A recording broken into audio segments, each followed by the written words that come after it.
Hello once again, nerds and nerdettes of the Nintendo Universe. Nerdieo here back, and I know I'm a bit late with this video, but I figured now better than ever. And originally this was going to be a video on the new Pokemon reveals with the koala and the puppy, but in the end it's just a koala and a puppy, and I feel like enough people have heard about it already. If not, I'll leave a link to the description talking about the koala and puppy if you want to go check it out.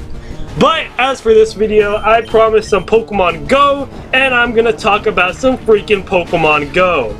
So, first of all, I just want to say this game is in beta, so I will say there are a bit of glitches, and I've suffered major glitches and lots of crashing with this game. Of course, I'm not sure if it's just that my phone can't handle it, but my phone can handle pretty much every app in the, or actually not even pretty much, it can handle every app in the App Store, so I mean, I would say it's a pretty powerful phone, especially since it's not the oldest thing out there, but it's still not like the most weakest phone. So it could just be my phone, but I really don't think it is. But anyways, as far as Pokemon Go's beta, and again, no gameplay or screenshots, sorry, but as far as Pokemon Go's beta, I think it's super fun. But if you are not willing to get out of the house and walk around, this game is seriously not for you. This game requires a lot of walking, a lot of moving, a lot of travel if you ever want to do anything in this game. Even if it means just down the block. Sometimes it is as simple as down the block, but as for me, I had to walk across town. In fact, the other day, I went all around my town with Adam, conquering a bunch of gyms and battles and Pokestops, and they're all really fun. Gyms work a bit interestingly. You would think that there's a Pokemon gym leader, but there actually isn't. Instead, what you can do is you can go to a gym and set up a Pokemon to battle any nearby trainers that aren't on your team. And I'll get into teams in a little bit. But the trainer, like when you set up a Pokemon, it battles whoever comes by, but it could also get defeated. And that's the risk of putting a Pokemon there. Once it gets defeated, it's pretty much fainted and you have to go find a revive. How do you get these revives? With Pokestops, and you have to go around town finding Pokestops too, and they're just like little squares on the map. They're pretty easy to find and they're kind of all over the place, so it shouldn't be too hard. But if somebody else has a gym there that you can battle, here's what you can do. A, if they're on your team, you can strengthen up the gym by battling it, or if they're not on your team, you could take out the opposing team's Pokemon, and you could conquer the gym once that Pokemon is defeated after battling it multiple times. Now, I mentioned gyms, no, not gyms, teams. I mentioned teams a couple times in this video. When you start off the game, you choose red, green, or blue team, and how the gyms work is kind of like a whole King of the Hill thing. Your team has to go out, get as many gyms as possible, and if your team does, you could strengthen it up. And if you're, you can strengthen it up by battling it, or you could put in your own Pokemon to stand and make a party with the other Pokemon left by your other team members. You could put up, I believe, up to 6 Pokemon into one gym. That's the most I've seen. And like I said, for the opposing team, you could go ahead, battle it, and weaken it, basically. You could weaken the gym, but when I said that it does take multiple battles, that's why I say weaken, not defeat. You have to conquer that gym multiple times in order to take out the specific Pokemon that's defending it. And once you do take it out, you're able to put up a Pokemon there, and that's how you conquer it.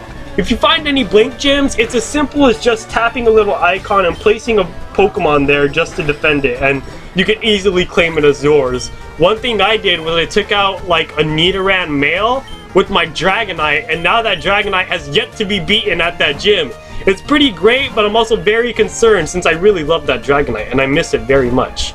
Now, for things like trading, battling, and all that other things that you could do locally on the Pokemon games, that's sadly not in the beta, as I have tried it with other people locally, but it's just not there, and I imagined it wouldn't be because that seems like something you gotta do through Bluetooth and stuff, and sadly it's not in the beta, but hopefully it will be in the full version like they did show, because I would love to trade Pokemon, and that seems to be the only way you can evolve your starters, as evolving involves these little things called candies. You get these little things called candies by catching Pokemon, and it's a bit weird since, let's say there's Pikachu and Raichu. in order to evolve Pikachu into Raichu, you have to get a bunch of Pikachu candies. Seems a little bit obvious there once you learn about candies. And in order to power up Raichu, you would think you need Raichu candies, right? Wrong, there's no such thing and you just use Pikachu candies. So we've gone over gyms, battling, Pokestops, Pokemon evolution being weird. So now let's go ahead and talk about the Pokemon themselves. Now sadly in the beta you're only allowed to evolve and catch Kanto Pokemon. Now this does include legendaries, but I highly doubt you're able to find these things wild, because the closest thing I found to a legendary was Dragonite. And he's kind of like the stage down from a legendary, if you know what I mean, like the typical dragon Pokemon that's super strong in every region but takes forever to train. That Pokemon, that's the closest thing I got to it. And sadly, it disappoints me, because even Golbat can't even evolve into things like Crobat. But you can get things like Gengar and Alakazam without trading and stuff, again with the little candies thing. But it just disappoints me how some Pokemon don't have their full complete evolutions. Like Porygon, it's just Porygon, and like I said, what's it called? Golbat, it's just Golbat. So that's a bit disappointing, but again, the game is still in beta. Like, it's not even near 1.0.0, it's like 0.2. It's like 0.2.5. Like, it's very early in beta, so I'm pretty sure they will be adding more and more Pokemon as the time goes on, and I really have faith for this game. Personally, I think Nintendo's done a really good job as far as impressing me.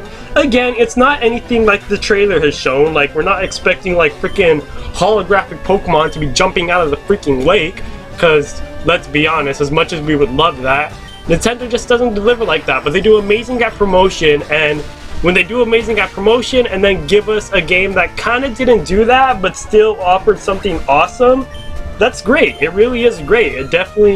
I'm definitely really happy to be a part of this beta testing. I really hope you guys get the beta to tell me your guys' opinions. And for those of you who actually have your the beta, tell me your opinions. Do you guys kind of agree with me that it's still a bit of a fun game? Do you guys kind of think, no, the game is very underwhelming, it's bad? Because personally, I think it's great. I really think it's great. It's the best thing we can get to Pokemon in real life. The closest thing we can get to Pokemon in real life. They even give you a starter at the beginning of the game. Personally, I think it's amazing. I think Nintendo's done a great job with this beta, and I can't wait to see what it's like when the full version comes out, when there's more players, more gyms possibly, more Pokestops, more Pokemon. I honestly can't wait to see how this game comes out. So that's pretty much my video.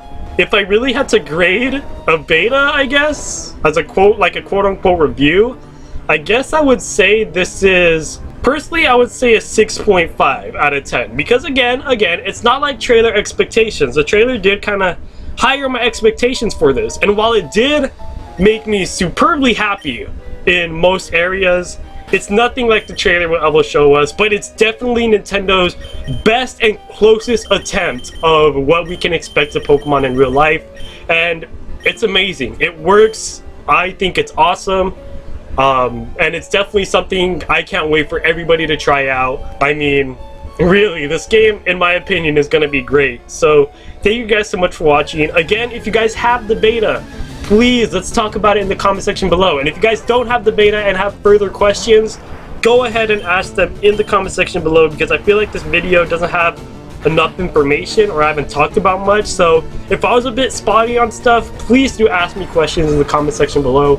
And thank you guys so much for watching. If you guys like this video, please do click that like button, and if you guys want to stay more updated with Pokemon news, please do click that subscribe button if you haven't already, and I will see you guys in the next video. So until then, Nerdieo is out.